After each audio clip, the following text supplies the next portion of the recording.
Hi friends, ಎಲ್ಲರೂ ಹೆಂಗಿದ್ದೀರಿ? ನಾನು ತಿಳ್ಕೊಂಡಂಗೆ ನೀವೆಲ್ಲರೂ ಚೆನ್ನಾಗಿರ್ತೀನಿ. ಇವತ್ತು ಸಾಜಿ ಮಟನ್ ತೋರಿಸ್ತಾ ಇದ್ದೀನಿ, ಬರ್ರಿ ನೋಡೋಣ. ಮಮ್ಮಿ ಮನೆಗೆ ಬಂದಿದ್ದೆ, ಇಲ್ಲಿ ಮಾಡ್ತಿದ್ರು, ಹಂಗಾಗಿ ನಿಮ್ಗೆ ತೋರಿಸೋಣ ಅಂದರೆ ತೋರಿಸ್ತಾ ಇದ್ದೀನಿ. ಇದು ಮಟನ್ನಲ್ಲಿ ಅರಿಶಿನ 2 ಚಮಚೆ ಅರಿಶಿನ ಮತ್ತು ಮಸಾಲೆ ನಾವು ಹೋಮ್ ಮೇಡ್ ಮಸಾಲನೇ ಮಾಡ್ತೀವಿ ಮನೆಯಾಗ, ಸೌಜಿ ಮಸಾಲ ಅದು.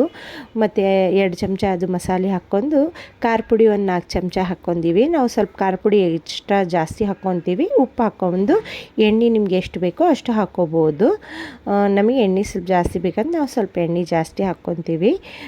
ಮಟನ್ನಾಗ ಸ್ವಲ್ಪ ಎಣ್ಣೆ ಇದ್ರೇನ ರುಚಿಯಾಗೋದು, ಹಂಗಾಗಿ ಸ್ವಲ್ಪ ಮಟನ್ನಾಗ ಜಾಸ್ತಿ ಹಾಕ್ತೀವಿ. ಇದು ನೋಡಿರಿ, ಕೊಬ್ಬರಿ, ಕೊತ್ತಂಬರಿ, ಟಮಾಟಿ, ಅಲ್ಲ, ಬೆಳ್ಳುಳ್ಳಿ ತೊಗೊಂಡಿದ್ದೀನಿ. ಇಲ್ಲಿ ಕೊಬ್ಬರಿ ನಾನು ಸುಟ್ಟು ಹಾಕ್ಕೊತೀವಿ ನಾವು ಸಾಜಿಯವರು. ಅದೇ ನೋಡಿರಿ, ನೋಡಿರಿ ಎಷ್ಟು ಎಮ್ಮೆ ಕಾಣಿಸ್ತಾ ಇದೆ.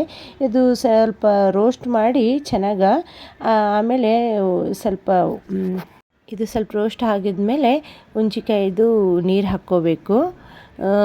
ಅದು ಹಾಕ್ಕೊಂಡು ಸ್ವಲ್ಪ ಚೆನ್ನಾಗಿ ಎಣ್ಣೆ ಬಿಡೋವರೆಗೆ ರೋಸ್ಟ್ ಮಾಡ್ಕೋಬೇಕು ನಾವು.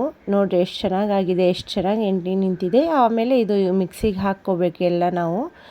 ಮಿಕ್ಸಿಗೆ ಹಾಕ್ಕೊಂಡ್ಮೇಲೆ ಇದು ಮಸಾಲೆ ಹಾಕ್ಕೋಬೇಕು. ಮಸಾಲೆ ಹಾಕ್ಕೊಂಡ್ಮೇಲೆ ನೋಡಿರಿ ಎಷ್ಟು ಚೆನ್ನಾಗಿ ಅದು ಸ್ಮೆಲ್ ನೋಡಿಬಿಟ್ರೆ ನೀವು ನನಗೆ ಹೀಗೆ ಊಟ ಮಾಡ್ಬೇಕು ಅನಿಸ್ತಾ ಇದೆ, ಅಷ್ಟು ಚೆನ್ನಾಗಿ ಸ್ಮೆಲ್ ಬರ್ತಾ ಇದೆ.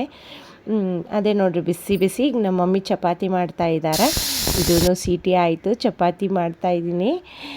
ಚಪಾತಿ ಆದಮೇಲೆ ನೋಡಿರಿ, ಇದು ಸೀಟಿ ಆದಮೇಲೆ ಎಷ್ಟು ಚೆನ್ನಾಗಿ ಕಾಣ್ತಾ ಇದೆ, ಭಾಳ ರುಚಿಯಾಗಿತ್ತು.